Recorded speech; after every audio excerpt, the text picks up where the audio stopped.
and welcome to the Women's Soccer Show. I'm Allie. And I'm Sarah. And we are done. Group stages are over and out. And we have our quarter finalists for the Euros 2025. I'm so excited. We had some great games for these Matchday threes. It was kind of wild. I would say it was wild. Even Group A Matchday 3 was wild. We got a lot to discuss. We have a red card. We had another Norway come from behind victory. We got everything today. We're going to talk through all groups Matchday 3. And then, of course, at the end, we're going to preview all of the quarterfinal matchups. We start on Wednesday, everybody. We've got a few days off. Quarterfinals kick off on Wednesday. We're going to preview that. And of course, the part that everybody loves and we love and hate at the same time, we're going to make more predictions because obviously we made predictions at the start of this tournament. We can review those and now make new ones based on reality. I was going to say, I don't think a lot of our predictions came true because it's a year of the underdog, my friend. It's a year of the underdog. All right, but let's do it, Allie. First and foremost, as you said, we have our bracket. We have our quarterfinal picture. Norway will play Italy. Sweden will play England. Spain will play Switzerland. And France will play Germany. We're going to talk through how this breaks down, who's on what side of the bracket. Those first two matchups were on one side. Those second two matchups were on another. We'll talk through it all as we go through this episode. Yes. So Switzerland, the hosts, make the knockout round for the Euros for the first time. You got to say that with a little more excitement, Allie. I'm not that excited, but okay, I'll try that one again. Switzerland have made the Euros knockout stages for the first time in their history. They have previously made knockout rounds in the World Cup in 2015, which was their first major tournament ever, and 2023. They made it out of the group stages there, but this is the first time for the Euros. I love it. A host nation. You are obsessed with a host nation. Genuinely. I love it. And we've got weirdly a lot of mirroring happening for Euros and like mirroring what happened in the World Cup. Like Switzerland get Spain in this next knockout round. When they advanced to the round of 16 in 2023, who knocked them out? España. Indeed. And it was not a flattering scoreline either. It was 5-1.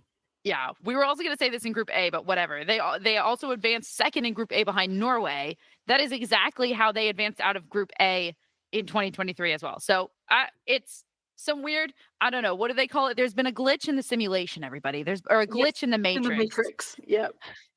All right, before we get on to everything, real quick, there's been some great attendance records from the group stage these past few matches. It was the highest attendance for a women's Euro group stage match not involving the hosts, 34,165 for Germany versus Denmark. This game actually broke 3 records. That was one of them. The other 2 that it broke was the biggest attendance ever at a women's football match in Switzerland, period, so far.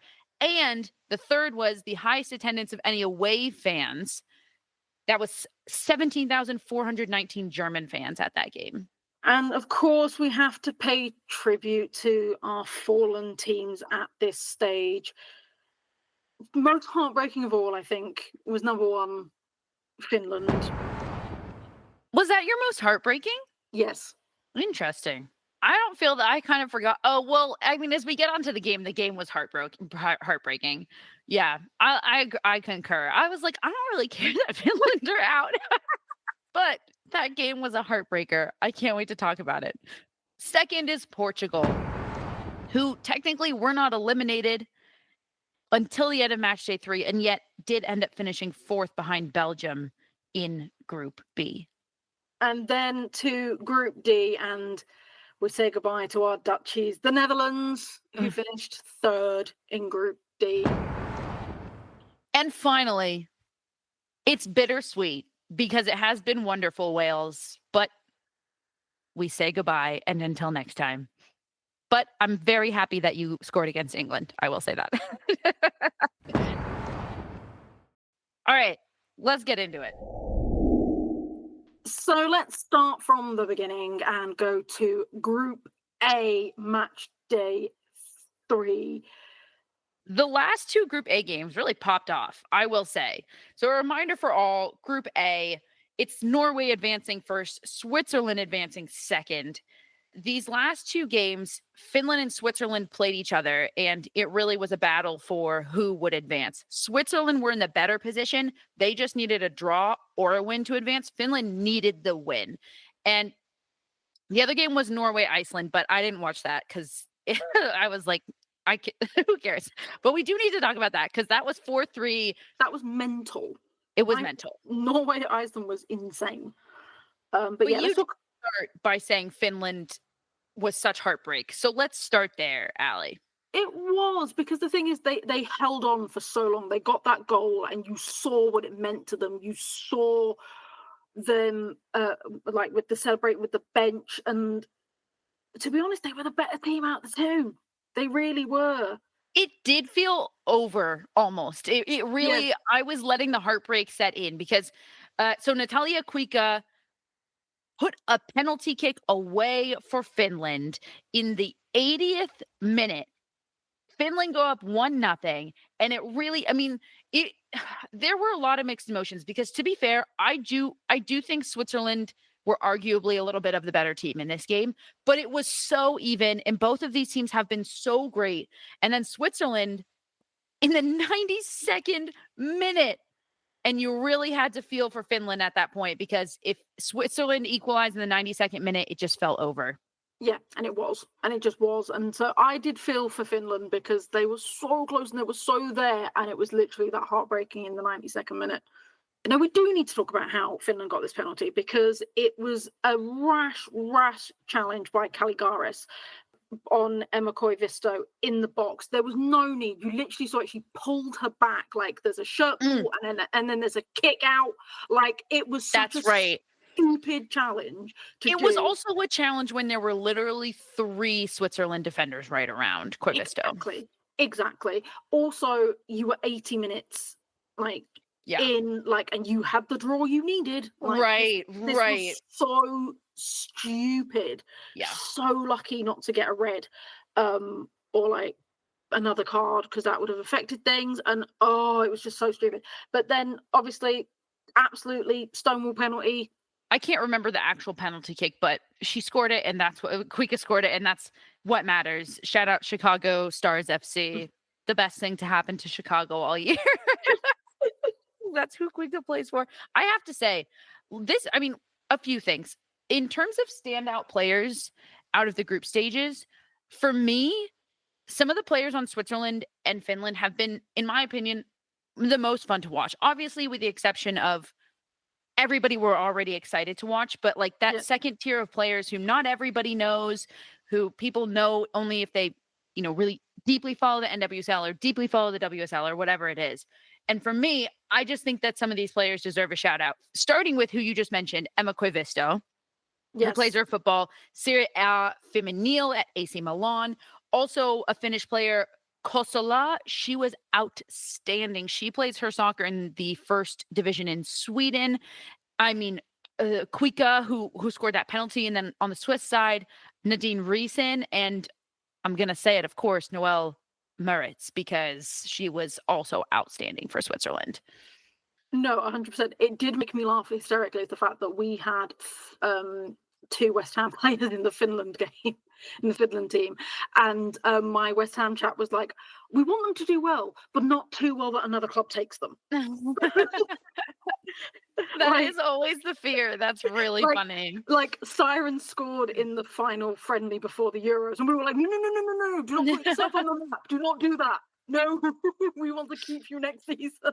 I love that. All right, back to this game. I don't know what else to say other than, these were 2 very different teams, and I frankly think that everybody would have been happy if they had both advanced, and Norway hadn't. Literally what I said to you. I literally said, why can't these 2 go forward instead of Norway? Yeah. Why? Because it was a bit like with the championship, where we were like, can it be Birmingham and London City, and then we just get rid of Tottenham and Crystal Palace, because it was just much more exciting. It was, and even the commentators that were on the game for me were basically saying, like, these have been the 2 exciting teams to watch in this group. Iceland has done nothing. Norway's won, but like, at what cost? I'm sorry, we won't trash Norway this whole time, but they do. It's easy. let's get into the Norway, because this was an insane game for actually meant nothing, because Norway were already going through first, I think. So this was a nothing game really for Norway. They played it because they had to, and they decided to bring chaos. So first off, Norway fact: Norway are used to coming from behind in Euros games because they've had to come from behind in 8 out of the last 10 that they've played. That is wild. That's insane. This game was no different. They went down in the 6th minute. Again, some terrible Norwegian defending, and Iceland. And Jonsdottir, good for her. Jonsdottir did get her goal. It's been a tough tournament for Iceland and for basically all of their players, including Jonsdottir, who has had a tough go because everything's been on her shoulders. So to score the first goal against Norway, I'm sure felt good. Yeah. And then 10 minutes later, Norway equalise. And you're like, okay, I see what's happening here. Is that what you were like?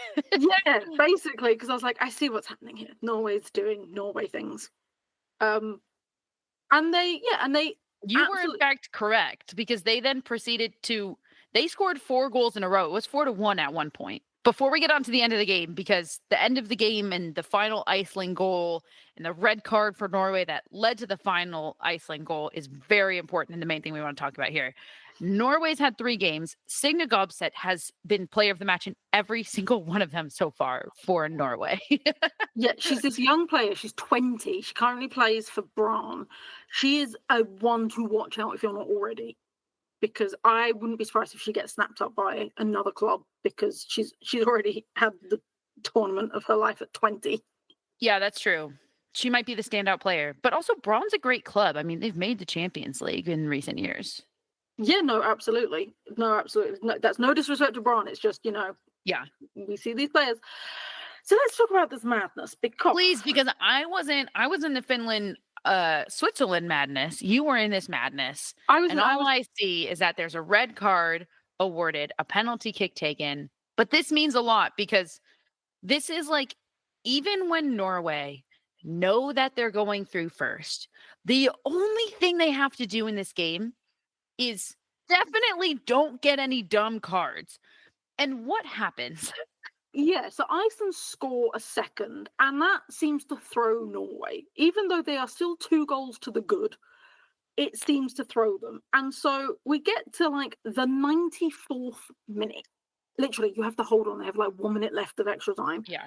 And Lund goes in for the dumbest challenge I've ever seen. Okay. She's trying to stop this Iceland goal. All she managed to do was trip the Iceland player over. Again, it's another shirt pull. She's already on a yellow. She gets a second yellow. Yeah. And it's a red. That means she now can't play in their quarterfinal. And she's one of their biggest defenders. They've already lost a defender. And literally, I was like, babes, we're already 4-2 up. I will say, though, Glódis Perla Vigosdóttir is the player on Iceland who we have highlighted a lot. She came into the tournament with kind of like a nagging injury. She plays center back. She's the captain. She is the only Icelandic player to ever be nominated for a Ballon d'Or. She is like the core of this team, and it's been a tough tournament for her. We saw her go down in the first game, in the first half of the first game twice, and have to be subbed off. And she is the one who took that penalty kick away. And I love that. As it was a tough tournament for Iceland, but that's a good conclusion for them. Moving on to Group B, it is Spain advancing first, Italy behind them, Belgium finishing third, Portugal in fourth. Okay, Group B. It's so funny to have to like then shift a mindset and be like, okay, what day was Group B? Let's get into this. Okay, so Portugal and Belgium were playing each other. Italy was playing Spain. It really did feel like it was Italy's to lose. Italy had much better odds than Portugal to be able to get through in a second spot, and that is exactly what happened. Italy did lose 3-1 to Spain. Belgium beat Portugal 2-1, which was a little bit of a surprise. But I mainly want to talk about this Italy-Spain game. I don't know. Is there something that stands out for you in Group B? Probably how much better Italy did than I thought, and how badly Belgium did. Interesting. Which one do you want to start at? I don't know. Should we go positive? Should we be positive and talk about how good Italy were? I'm excited to talk about Italy. For those of you who don't know, because Italy, they haven't been on the Euro scene in a while for a while, but they are no strangers to the knockouts. They have finished in almost all of the places. They haven't won the Euros, but they were runners up back in 1993. They had a big run where they made the semifinals, got third place, fourth place, and then runners up. And that was between 1984 and 1993. The most recent time that they made the knockouts was 2013. So they haven't made it since then. It's been over 10 years. They finally make the knockouts once again. And listen, they go second, which means that they get the winner of Group A. So they're going to be playing Norway. And I genuinely believe that they can beat Norway. I think that it'll happen. Wow. I mean, I think they're organized enough. To be fair, they're a very organized, very passionate team. They're an organized, passionate team. Yes. That was I don't know what you're trying to say by that, but here's what I will say. The start of the Italy-Spain game, like you said, I don't think a lot of people expected much from it. Italy took it right to Spain. They did not play scared. They did not play timid. They came out not just with a point to prove. They came out and they played like they were about to win that game. And they went right down the middle of the field. They went right down the throat of Spain. Nobody goes down the middle of the field. Nobody goes down Main Street against España. Are you serious? And they did, and it worked. And I will say, like, Spain's Achilles heel, I've said from the start, is their defense. Italy scored first. They scored in the 10th minute. They went up 1-0. Now, the inexperience and I think the emotions probably got to them because they conceded 4 minutes later and Spain were able to tie it up. But it went into halftime 1-1. And yes, Spain scored 2 goals then in the second half, but the scoreline is not really indicative of the battle and the fight that Italy were able to put up. And we can sit here and say that bodes well for Italy or that maybe doesn't bode very well for Spain. I think it's a little bit of both. Yeah, I think when you compare to how Spain took the other 2 teams in that group, so like how they absolutely demolished both Portugal and Belgium. Yeah.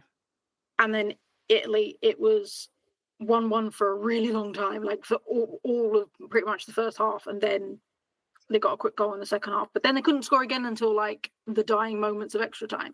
I think this is a great shout for Italy, and if they're going to come up against a Norway, which I would say is probably the equivalent of a Belgium, you know. Oh my God, did you just equate Norway to Belgium? Yes, I did. Yes, that is I a did. wild comparison, Allie. I can't agree with that. For obvious reasons. Belgium were eliminated before match day 3. Belgium got absolutely battered by Spain 6-2. They did not have a good performance. No, this is going to be one of the toughest teams that Norway have had to face so far. So I will stand that by much. I agree with. I stand by that fact that Norway are the equivalent of Belgium. That is a wild thing. If you put Norway in any other group, would they have qualified? Answer me that. I think that they would have battled with Italy for the second spot, which Belgium was not even close to doing, which is why I think that it's wild to say that they are the Belgians. Nope. I stand by it. All right. Well, I guess we'll see. I guess we'll find out. But let's discuss Belgium because you had Belgium going through, Allie, in our pre-tournament picks. Yeah, because I was like, based on like previous performances, I was like, I think that in that group, like Spain would obviously be the toughest of all challenges, but they could put up a fight against Portugal and Italy, and they got stunned by Italy. The Italy game isn't what surprised me, though, because now that we've seen, I mean, Italy's a better team, first and foremost. Well, we know that now. I guess that's fair. But I wasn't too surprised by Belgium, is what I'm gonna say. What did they not do that you expected from them? I think defensively they were weaker than I thought they were going to be because I'd seen them again. It's very, it was very dependent on which Belgium turned up, but then again, you could say that for all teams. But one thing I would say is that they play with a back 5 and they play quite tight with a back 5. So I was surprised how easily they were carved up. That for me was the biggest shock because they've got some great defenders in that, they've got some great wingers, and that's what surprised me most is that they got carved up. I will say this to close out Group C. When Allie and I did our predictions episode, I predicted that Esther Gonzalez would win the Golden Boot, and then I changed my mind. I don't even remember who I picked instead. Pina, you went for the youth. You went Oh, I Pina. went for Pina, yes. I thought it was a smart thing to do at the time to switch it up, but unfortunately it was not. Esther Gonzalez is on one right now. She's got 4 goals already. Oh, well. So, Group C was the one with the least amount of jeopardy because we already knew who was qualified and we knew who was going out. It was mainly to see who was going to go first and who was going to go second. Yeah. And Germany said double jeopardy. Yeah, Germany were like, and we're done. And we're due a crash out. Let's do it. And so they did. They were doing crash out, so they did. That's basically what happened.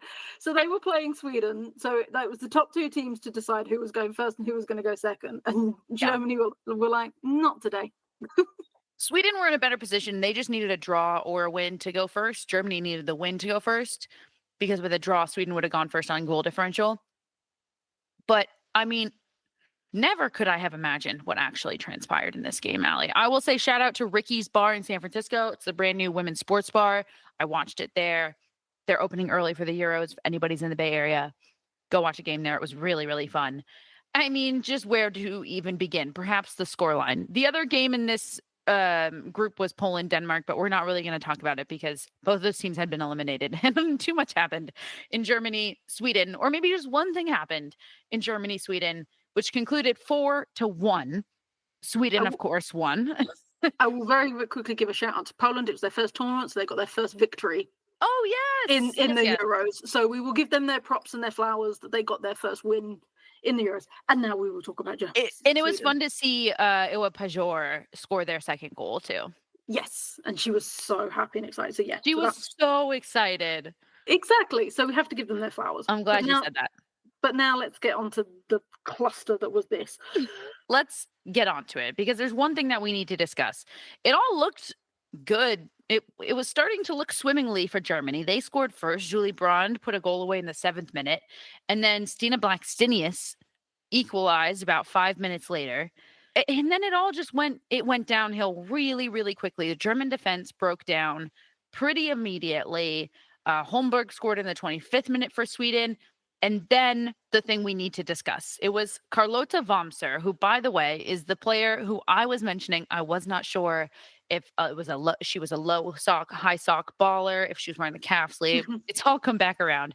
There was, I don't even know. Should we describe what happened to Allie? Because it was Carlotta Vomser who got a red card, led to a penalty kick. Sweden put it away, went up 3-1. But the important part here is that there was a red card awarded in the 31st minute.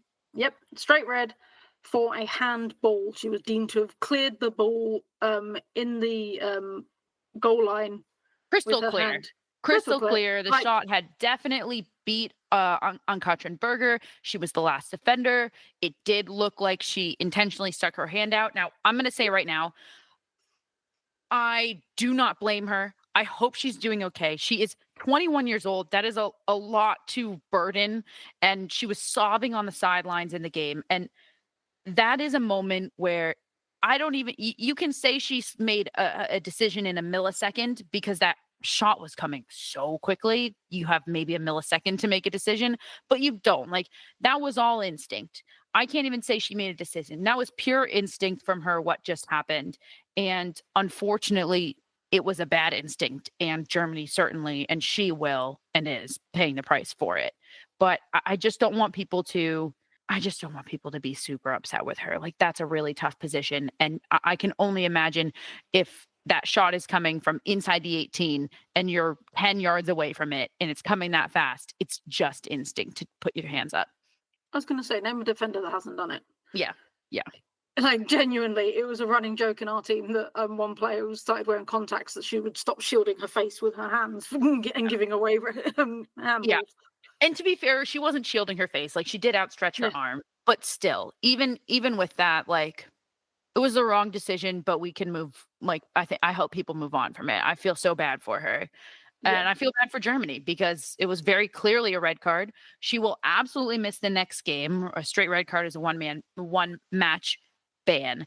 UEFA can review it and add more on, but for all we know, it's a one match ban. I doubt they will because it wasn't violent conduct. Yeah, I hope you're right. Because of what it is, they normally review it if it was like for, stamping on someone. But because it was a handball, I think they'll stick to the one. Yeah. I couldn't stop picturing, I never reference men's football because I rarely watch it, but the Luis Suarez Uruguay moment. Yeah. But it wasn't as bad as that. It really wasn't. The Suarez moment, it was like he was trying to hide it. She did it, and then you could tell she was immediately mad at herself for it, crying on the sideline, very disappointed. But the extra layer that is added onto this is that Wamser was starting in that right back role. She had replaced Vin, who had hurt her knee in the previous match, or 2 matches ago. My apologies. 2 matches ago. No matter. Gvin, obviously, a key defender, a key right back, a key winger, the captain. And this is Carlotta Wamser, who was playing it in more of an attacking role in the first game, was pulled back into that right back role in place of Gvin. And now you're down, you're starting right back and your backup right back if you're Germany. Yeah, that's going to bite Germany because of when we get onto it, who they've got in the quarterfinal.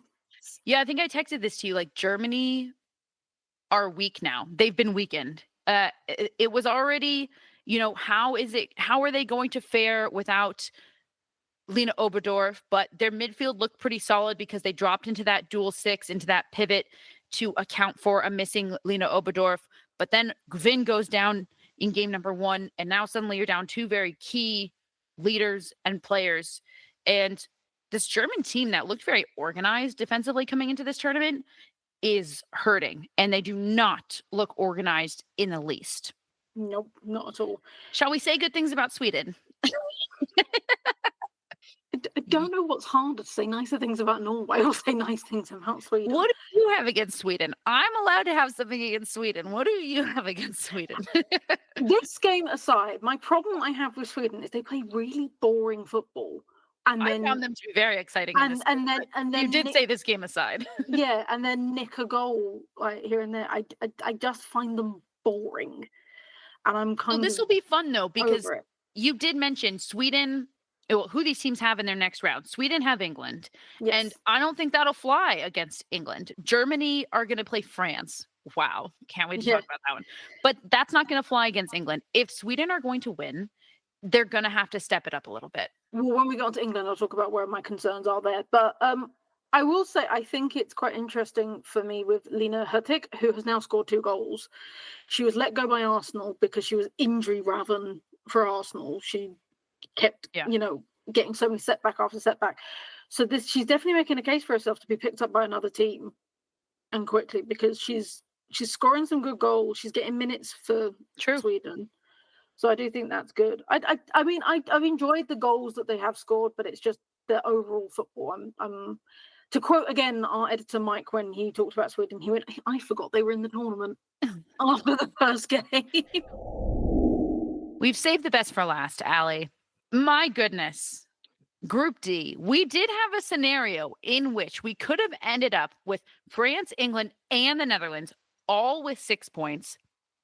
The first tiebreak would have been head-to-head, but that wouldn't have been available to sort out this mess because in this case, the Netherlands would have beaten France, France would have beaten England, and England would have beaten the Netherlands. So we would have then had to go to goal differential. Thankfully, the Netherlands played a great first half, but an utter collapse in the second half, and we did not have that issue. France advanced number 1, England number 2. I watched the Netherlands-France game. You watched the England-Wales game. Let's start with England-Wales, Allie. So it was the same lineup as against the Netherlands, and it was a very similar performance. They were closing Wales down. They were stopping them from getting any real attack. It was quite slow in the beginning, and then a very controversial penalty happened, and then after that, the floodgates opened. I think this bodes really well for England. I'm not going to lie. Game 1 was rough. But what happened in game 2 is that Serena found her best 11. And in a tournament, you need to find your best 11. England are a deep team. They will use all of the subs that they need to off of the bench, but you need to have your best 11. And this, I predict to be the lineup until England either win or get knocked out of the tournament. This is England's best 11, and I think that they could go really all the way with it. I'm concerned. Tell me why.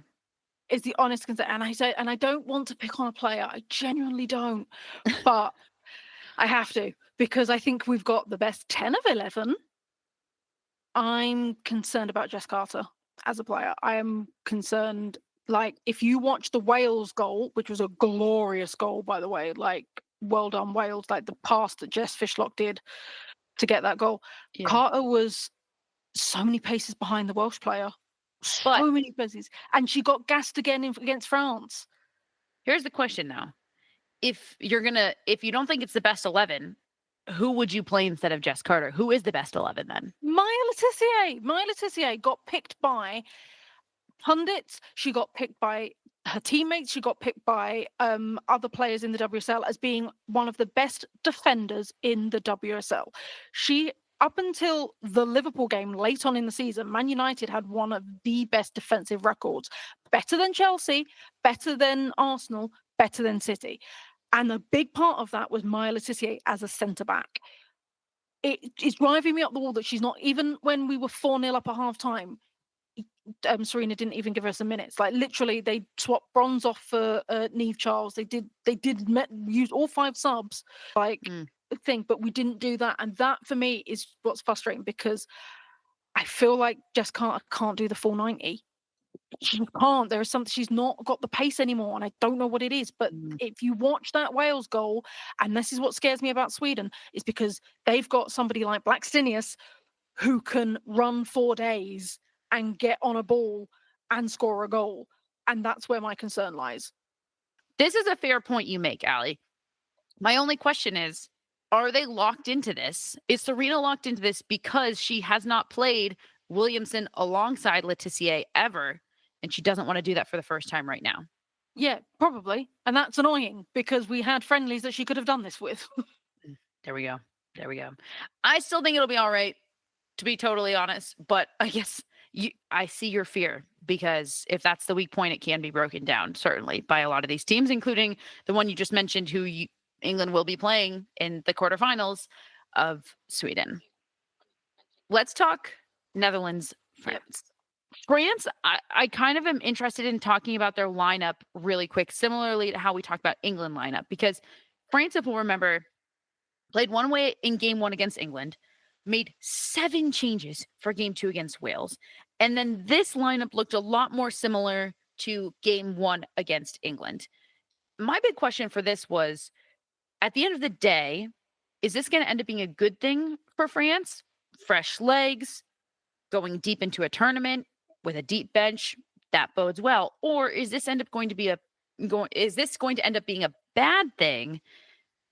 And at the start of this game, it kind of looked like a bad thing, because when you don't play together, you kind of lose that momentum. And to kick things off in this game, I thought the Netherlands had more of the momentum. Yes, France scored first, but the Netherlands and Pelova, who, by the way, had an impeccable game, equalized 4 minutes later, then went up 2-1. The Netherlands were leading 2-1 going into halftime. And I started to really wonder, like, hey, is this a consequence of this starting 11 not actually getting reps in match day number 2? Well, it all clicked when they came out in the second half, and France put away 4 more goals and ended up winning 5-2. So I think the answer to that question is we're good now. But that was also a consequence of the Netherlands and their poor defense. And I kind of want to spend like a moment on the Netherlands and then a moment on France in this game, if that is okay. I know the Netherlands are not in it anymore, but they were a powerhouse, and I think in any other group they would have gone through. And I think it's worth diving into why the Netherlands did not advance into the knockout rounds of the Euros. It's interesting, the Netherlands. It really is interesting, because I saw someone say that they've managed to kid people that they're a powerhouse after winning the Euros and getting to the final, because they didn't have a great Euros 2022. They didn't have a great World Cup this time round. I don't know about that. I think, listen, I think this is all a consequence of like kind of what you're saying that like we're calling them a powerhouse. So if we're measuring them against that yardstick, then I think we're going to sit here and be like, nothing is good enough unless they make a final. But if, I mean, we can look at how they did in the World Cup 2023. I mean, obviously, I think they did pretty well since they did advance first before us. I'm just going to say that first and foremost. They beat South Africa in the round of 16, and then they met Spain in the quarterfinal. And that was a fantastic game. Like, you can look at this and say, well, the Netherlands only made the quarterfinals. They got knocked out in the quarterfinals. First of all, they got knocked out to the eventual victors. Second of all, if I'm remembering correctly, that game went into overtime and Spain won on a goal in like the second half of extra time. So, I mean, like, you can look at the result and say that, but then you can also look deeper into it and be like, yeah, I think that the Netherlands definitely, I think that they had a great run as a powerhouse. I think that as a federation, they absolutely are. They pour a ton of money and investment into women's soccer. I just think that they're at that inflection point where they've aged out.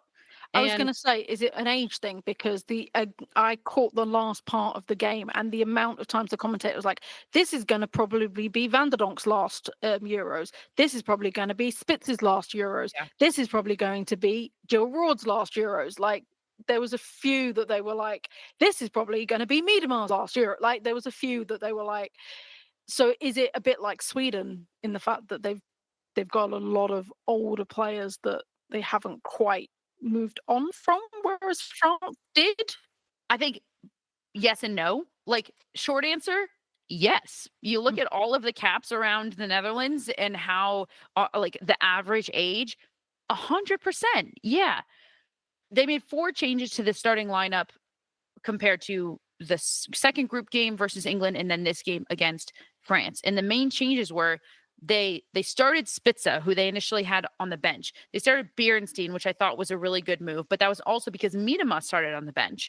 And then they started Van de Donk. So Van de Donk came in with an injury. Van de Donk wasn't starting against England because she can't go the full 90. Miedema started against England, couldn't finish the game because she also has an injury, can't go the full 90. So I think it was a combination of, yes, old age and also just injuries at the wrong time. But no matter what, I think they were always going to come to this moment and realize that it needs a bit of like a rejuvenation, if you will. And at the end of the day, the Netherlands lost because their defense couldn't hold up. The last time the Netherlands kept a clean sheet before this tournament, and we said this in our group previews before the Euros happened, and this is why I did not pick them to advance out of this group, because the last time they kept a clean sheet before this tournament was December 5th, 2023. They did not keep a clean sheet for all of 2025 leading into the Euros, conceded in every Nations League match, and also all of 2024 did not keep a clean sheet. So I think that says it all right there. And I guess before we get into predictions, this lends me to ask the question. I do feel like we said this about Spain now. They're conceding more than we're used to. Said this about Germany now. They're conceding more than we're used to them conceding. You're slightly worried about England's defense. France have been conceding. Despite them being really strong in this tournament, they're conceding. There's this trend of kind of like more offense than defense in these best teams right now. Spain, Germany, France, England arguably all have more powerful offenses than defenses. What do you make of that? And do you agree? For the most part, yeah, I would say that. I think it's definitely becoming a point of now we just need to outscore our opponents. And that seems to be the tactic. I'm wondering why though. Like, why has the game trended this way? I don't know. I think there's just been a lot of focus. I know in the England side, and I can speak about England only, there was a lot of focus about who's going to be the new number 9 when Ellen White retired, and who was going to take over that midfield role when Jill Scott retired. And it was all about more offensive positions. We didn't really, because I think we always thought, well, Millie Bright's still young, Leah Williams is still young. We don't need to worry about that. And then we needed to worry about that. It might also just be a factor of like this game is evolving and the amount of talent and the amount of offensive talent that is sometimes undeniable. There's certain goals in this tournament that are quite literally unstoppable. And perhaps it's just the amount of talent that's come in on the offensive end right now into the game has just brought it up that way. Last but not least, let's do it. It's quarterfinal preview and predictions. Allie, let's get into it. A reminder for everybody, quarterfinals start on Wednesday. There's one quarterfinal per day, Wednesday, Thursday, Friday, and Saturday. Shall we go chronologically or shall we go in the bracket order, in sides of bracket, Allie? Let's do in sides of bracket. Okay, let's do it. We're going to call this the left side of the bracket. We've got Norway versus Italy and Sweden versus England. Norway versus Italy, Allie. But my own sanity, please let it be Italy. I really think it's going to be Italy. To give like a little preview on this, I think that this is going to be, speaking of teams scoring a lot of goals, this is going to be a goal fest. These are two teams. I mean, Italy really do just, no matter the opponent, like to take it right down the throat of their opponent, and they're going to do exactly that. And Norway's defense is a lot weaker than Spain's, in my opinion. Norway's always just a question mark. I'm going to assume they're going to concede first, and then we'll see what happens. But I'm going Italy. I think it's going to be a crazy game. This is going to be utterly wild. Yeah, I think this is going to give us Norway, Iceland again. Yeah. So second game being Sweden versus England. This is a lot harder than I thought it was going to be, because Sweden, yes, Germany were playing with 10 players for like the entirety of the second half, but Sweden, they looked good and they broke down Germany pretty quickly and seemingly pretty easily, even when Germany had 11 players. I'm going to go with England. I think that the bench is deeper, and I think that will be the deciding factor, because when you can bring somebody like Beth Mead off the bench, it's hard to beat that. Yeah, I think also England. I think it's going to be a tight game.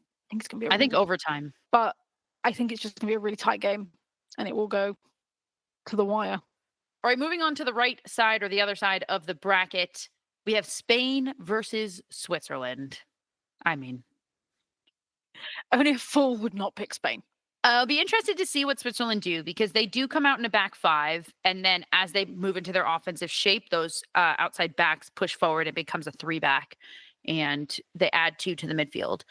But Spain usually have possession the majority of the time they play literally anybody, and so I do think this might transform into a Switzerland in a low block, almost parking the bus, hoping to get one on a counterattack game. In Spain are just firing shots at them for 90 minutes, which is a brutal place to be. And I do think Spain will obviously go ahead. Sorry, Switzerland, for saying obviously. And then the final one is France versus Germany. This one really pains me, Allie. I just am such a fan of how the Germans usually play soccer. And I don't know what's happened in this tournament. I do know what's happened. Their defense has folded. Injuries and everything, but their defense has folded. Sadly, I have to pick France. I think France have been the best team in this tournament so far. I do think Germany are going to put up a fight, because this is always a good game between Germany and France, and you never know what could happen in a knockout. But France have been pretty scary good, and I think it's going to be a little too much for Germany's defense to handle. Yeah, now they've lost like 2 key defenders, Germany, and also they were already out Oberdorf in the midfield. France are scary on those wings, like really scary on those wings. So yeah, I think it's going to be a France victory, which means I'll be very excited for a France-Spain semi-final. That'll be a blast. I will say the final thing about Germany, and I said this in our previews coming into this tournament, Schuler is the new number 9, right? Alexandria Popp was the number 9, and she was, I mean, it's an absolute masterclass to watch her play in what a number 9 should do and how you can score goals. And she is the epitome of somehow finding the back of the net whenever they need. And Schuler just hasn't quite been that for Germany. And Germany do struggle to put up big numbers on the scoreboard. And for the tournament that we're seeing, where you kind of have some of these really strong teams are putting up big numbers, it feels like you kind of have to. Germany haven't been able to. Their biggest number so far in the group stage that they've been able to put up was 2 goals. It was 2-0 against Poland and 2-1 versus Denmark. They only scored 1, of course, against Sweden. And I think that it's okay if your defense breaks down a little bit if you can score. And that's the case for England, for France, for Spain, but it hasn't been the case for Germany. They just haven't been able to put the numbers, and that'll be the difference. All right, everybody, we're here. We've arrived. The quarters, Allie. This tournament's going so fast. It's going so fast. All right, everybody, head over to Patreon this week. We will have a wonderful interview dropping for you. It's with the wonderful author Carrie Dunn. It's with her about her new book, Flying the Flag. It's about the hidden history of footballers, specifically footballers that took their football to other countries in a time when they barely got paid for it, if at all. It's such a fascinating book. I've literally just finished it and I'm obsessed. So yeah, we had a great chat with Carrie. So make sure you check that out on our Patreon. And that's it for us here at the Women's Soccer Show. I've been Sarah. And I've been Allie. Thanks, everyone. Good night.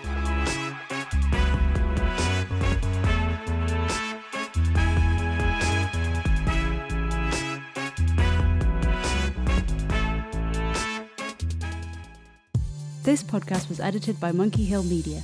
Visit monkeyhillmedia.com for more information.